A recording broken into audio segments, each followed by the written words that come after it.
had a reputation as Liberal Democrats of punching above our weight in, whether it's in the Senate or in Westminster. And of all the Welsh members of Parliament, David has made the most written, the most spoken contributions in Parliament. Modern team. So he's been working incredibly hard for us in the lion's den, as it were. And I would invite you now, David, to come and rouse us. Ladies and gentlemen, David Chadwick. Cheers, Mike. Cheers, Mike. Thank you very much. Good morning, conference, and it's brilliant to be back together to see this room so full of energy, passion, and belief, because that is what really sets us apart as a party. We're not the party of cynicism. We're not the party of grievance. We are the party of hope. Hope that our communities can thrive again. Hope that politics can still be honest. And a hope that Wales can be fairer, more prosperous, and proud of itself again. Because let's face it, politics has lost its way. Too much noise, too little leadership, too many people chasing headlines, and not enough thinking. And in that vacuum, we've seen the rise of anger and the collapse of responsibility. And that's why we, as Liberal Democrats, are here. Because when others stoke division, we build community. When others exploit despair, we offer hope. And when others chase power for themselves, we fight for the people that we serve. Thank you. Nowhere is that contrast clearer than in the rise of Reform UK, who certainly shout the loudest, but listen the least. They promise everything, but plan for nothing. They claim to speak for Wales, yet they can't even be bothered to name a Welsh leader, announce their candidates, or tell people who their First Minister would be. They simply don't care about Wales. Now, when people ask me what it's like being in Parliament, I automatically start thinking about Nigel Farage and what it's like to be walking along the voting lobby next to Nigel Farage, that one man who has done so much damage to our democracy, to our economy, and the liberal international order that secured peace in Europe for decades. The same Nigel Farage who said that he admired Vladimir Putin. And now he's coming for Wales. Well, look what he's done to Wales already. In April 2016, Nigel Farage said, if we vote to remain on June the 23rd, it is the end of the steel industry in this country. Simple as that, we must leave the European Union. He accused those who warned of the impact of future tariffs of scaremongering. Well, look where we are now, with what remains of the once proud Welsh steel industry teetering on the edge, thanks to the new threats of devastating tariffs from the European Union, where we send 78% of our steel. 78% of our steel, and we've cut ourselves off from that market. Nigel Farage promised to take back control, but instead, as we all know here, Britain is now at the mercy of others. Our once proud and powerful voice has been silenced at the table where decisions are being made. We've been locked out of the room. We've locked ourselves out of the room because of the lies that Nigel Farage told. And there were plenty more. There were plenty more where that came from. On a campaign visit to Mid-Wales in 2016, Farage told local farmers that they would be better off outside the European Union and that leaving would mean less red tape, more trade, and a brighter future. Well, what did Welsh farmers get? Mountains of paperwork, collapsing exports, and trade deals with Australia and New Zealand, championed by Kemi Badenoch's Conservative Party. Those imports threaten our world-famous lamb farmers and the rural communities that depend on them. Thanks to that deal that the Conservatives did with Australia and New Zealand, those countries can now send up to 200,000 tonnes of beef and lamb into British supermarkets every year. And there's nothing crazy about the world that we're living in, that we are importing New Zealand lamb into Wales. That's insanity. On the cost of living, Farage promised, and this is another direct quote, he said that everything will get much cheaper, absolutely. We will open ourselves up to the world and we will buy cheaper goods. Well, in reality, supermarket prices since 2016 have risen by 40%. Supermarket prices up 40% since 2016. What a betrayal of people's trust. Nobody should listen to that man again. Because he is taking his snake oil sales pitch to new heights now, sadly targeted at Wales, claiming that he's going to reopen the blast furnaces and send people back down the mines. No, thank you. No, thank you. Last time, Nigel Farage's team made gains in Wales, and I'm sure people here in this room remember what it was like. Within 5 years, they'd splintered into 3 different parties and a handful of independents, torn apart by infighting, hatred, and corruption. It's no shock to anyone in this room that the former leader of reform in Wales has pleaded guilty. He's pleaded guilty to taking bribes to make pro-Russian statements. Once upon a time, some might have called that treason. Well, Wales deserves better than becoming a reform circus with yet another bunch of Nigel Farage's clowns. Wales deserves honesty, decency, and a plan that adds up. They peddle nostalgia, and we will build the future. That's what the Liberal Democrats will offer. We're being honest.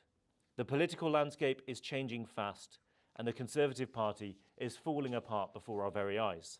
And conference, I'll be honest, I had to debated whether or not even to mention the Conservatives today, whether a dying party is worth the oxygen. But I'll tell you why they still matter. Because while their party sinks into irrelevance, those who once voted Conservative are looking for a new home. Now, those One Nation Conservatives used to vote for a party that they saw as the party of responsibility, economic stability, and community. They are people who believed in respecting institutions and the need to balance the books. But that party is long gone. Too busy tearing itself apart in a failed attempt to imitate reform. A once serious party, reduced to a hollow slogan machine, obsessed with culture wars, blind to community, and utterly lost on the state of our economy. Just this week, Kemi Badenoch announced plans to pull the UK out of the European Convention on Human Rights, the very framework that Winston Churchill helped to build. They've gone from defending the rule of law to drawing up lists of judges they would sack for being too independent. Shame. It's unthinkable that this should be happening in a modern democracy. That isn't conservatism, that's anarchy wearing a blue rosette. So to every One Nation Conservative in Wales, if you believe in fairness, in community, and in the rule of law and responsibility, building a Wales with a private sector that can flourish, there is a home for you in the Welsh Liberal Democrats. You don't have to continue to choose between extremism and irrelevance. You can choose the Welsh Liberal Democrats and our politics of hope, of balance, and of basic decency. And then, of course, during this speech, we must mention Labour. In power for 26 years. A whole generation Welsh Labour have had here, and what have they got to show for it? A broken health service, children leaving school illiterate, a country that performs worse than England and Scotland on almost every metric. They've become a party that manages decline instead of inspiring renewal. A government comfortable being in power, but completely out of ideas. In Powys, the Health Board have made an active decision to artificially extend waiting times for Welsh patients, despite Welsh Labour's constant promises to cut them.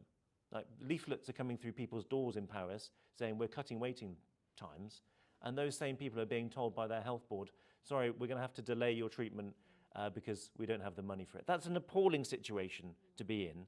And supposedly the reason is because those patients in Paris are being treated too quickly compared to the other people in Wales.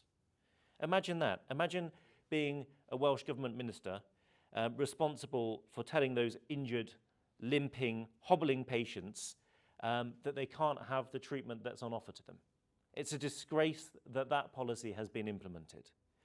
And what has been the response of the Welsh Labour minister, the man who has ultimately got the power to step in and to force the health board to change its mind, or to provide the funding needed to deliver the standard of care that those patients deserve? Nothing.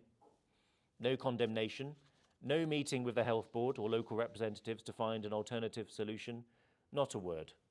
In fact, he's quitting and giving up. And conference, that sums up the mentality of Labour here in Wales. Instead of aspiring to lift Wales up, they drag communities down to the lowest common denominator. They can't even be bothered to stay around to try and fix the mess they have made of our country. With half of their Senate members standing down, they're running away from the promises that they created. And conference, we know that Wales deserves better than this endless drift.